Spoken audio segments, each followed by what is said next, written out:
Ang daming dahon. Try natin ipakain sa kambing tong mga dahon. Gustong gusto niya kainin.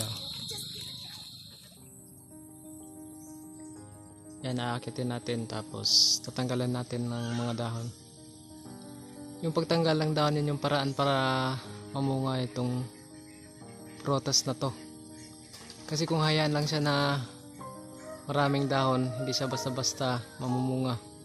Mamunga man siya pero kaunti lang yung magiging bunga. Hindi katulad nung tatanggalan siya ng mga dahon. Aakitin natin.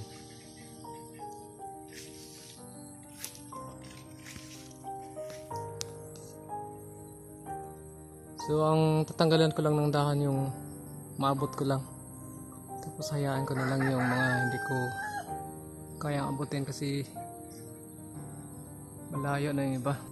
So gagamitin natin tong ito pruning shear. Ganito lang pagtanggal niya.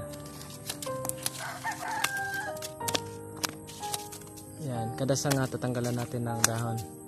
Tapos yung dulo niya, ito dulo na siya, puputulin natin. Ito yung puputulin natin. Yan. Para pag anong tawag yan sa Tagalog, yung may salingsing, dito lalabas yung mga bunga niya. Yan, dito sa may mga dahon, yung pinagputulan ng dahon dito. Badly dito lalabas yung mga bunga kasama yung mga bagong usbong na sanga. Yan. Kaya natin pinuputulan para yung mga bagong sanga lumalabas dito. So ganito po ang gagawin natin lahat, yung kaya kong abutin ng mga sanga.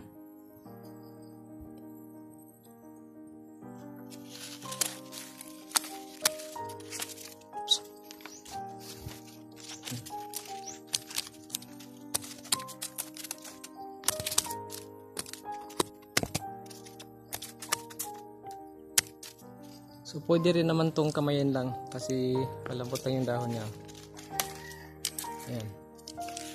Hindi din kamay lang gagamitin sa pagtanggal ng dahon. Tapos babaliin na lang yung dulo. Ayan. Pwede rin gunting. Pwede rin gunting yung gagamitin natin pagtanggal ng dahon.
So ayan, natanggalan na po natin yung mga kaya nating abutin na sanga. So wala na siyang mga dahon. Yung mga malalayo, hayaan na lang natin yan. Kasi hindi siya pwedeng hindi siya pwedeng tanggalan kasi hindi na natin kayang abutin yung sanga.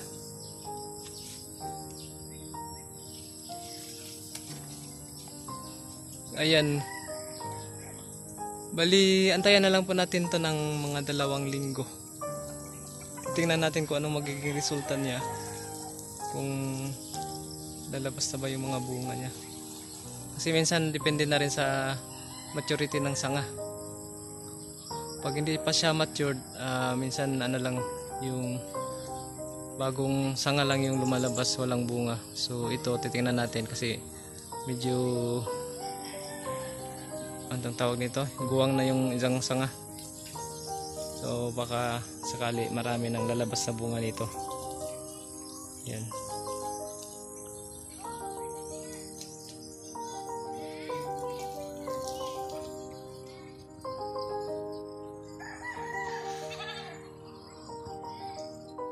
So ang daming dahon nating natatanggal. Ayan sa baba.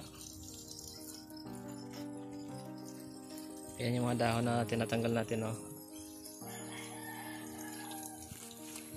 So yan, ganun kadami yung dahon na tinatanggal natin. Ayan ang kapal.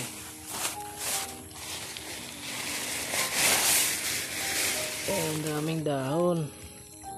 So pwede natin itong ibigay sa kambing. At pwede rin sa manok. Tatadta rin lang natin, huwag lang masyadong damihan. Try natin ipakain sa kambing itong mga dahon.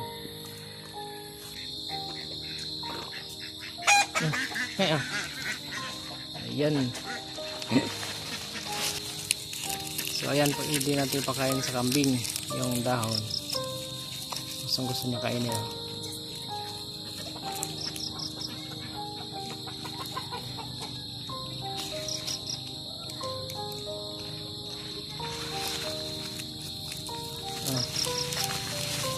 Enjoy your snack.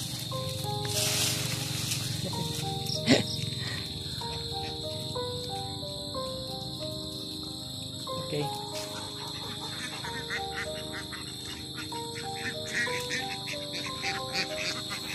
Paspas na kaon kay tapay daghang dahon.